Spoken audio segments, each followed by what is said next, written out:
Okay, so what we've got here, it's a bit more of a complicated system to our previous video. As you can see here, this system has got four forces, diagonal forces acting in different directions. We would do this, apply the same principles to this question as we did to the previous question. So the first step would be, we would start off by working out the sum of the forces in the x direction. So sum of the forces in the x direction equals, so we can break it down, break each force down into its x and y components.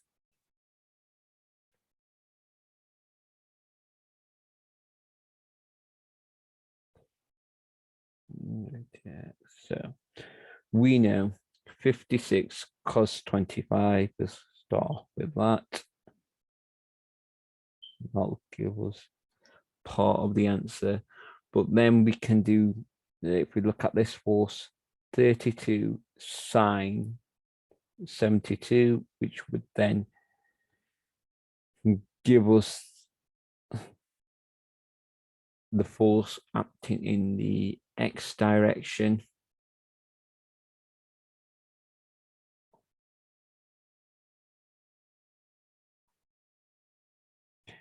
That's not the end of the problem. Then we have to look around this side like we did previously. This is obviously a negative, so minus 25, which would then be cos 68.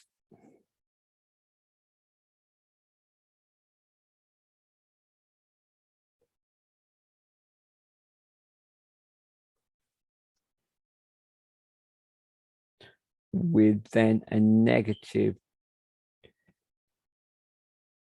44, which should be here, so 44 kilonewtons. So missed out the force, which I could just add on to here. So if we do then minus 44 sine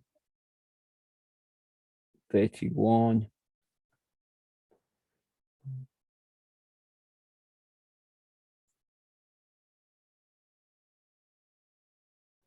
that then should give us a sum of force in the x direction of 49.16 kilonewtons.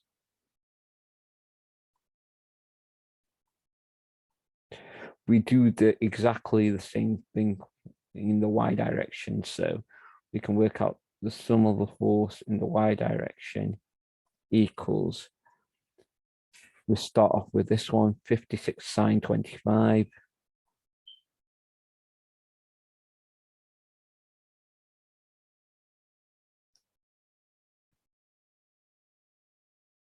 Just a reminder, please do remember your sine convection.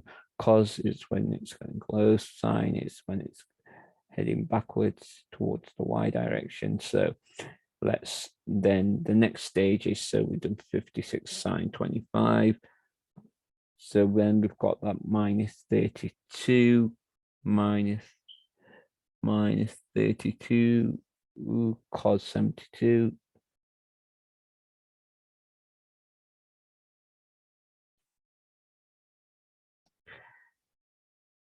And then obviously we've got the 25.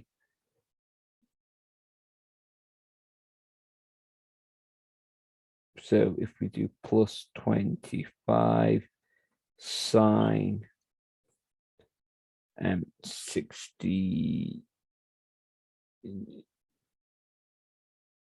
sine 68, yep. And then if we do, we've got then the remainder minus 44, which then would be cos 31. So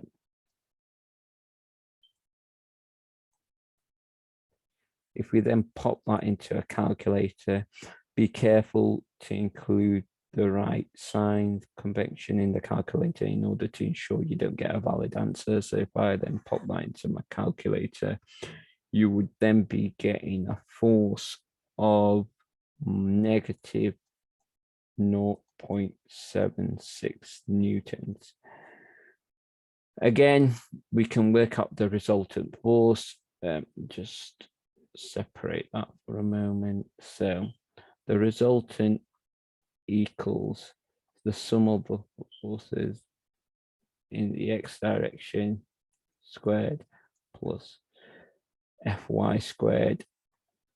Okay, so then if we do resultant equals f of x squared, we've worked this out already, and it is 49.16 squared plus Fy squared, which we got as minus 0.76 squared.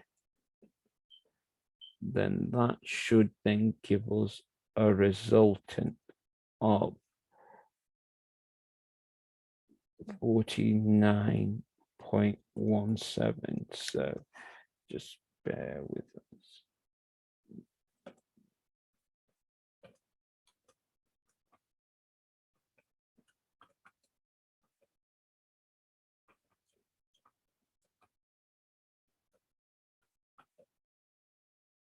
Yep.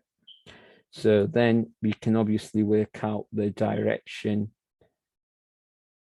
which we know is theta equals the inverse of tan, so which that would then be tan minus 1, sum of the forces in the y direction over sum of the forces in the f direction.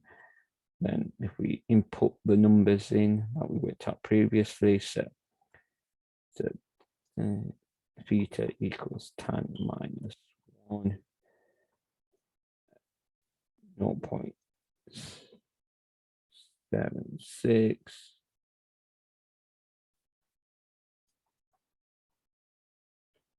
over 49.16.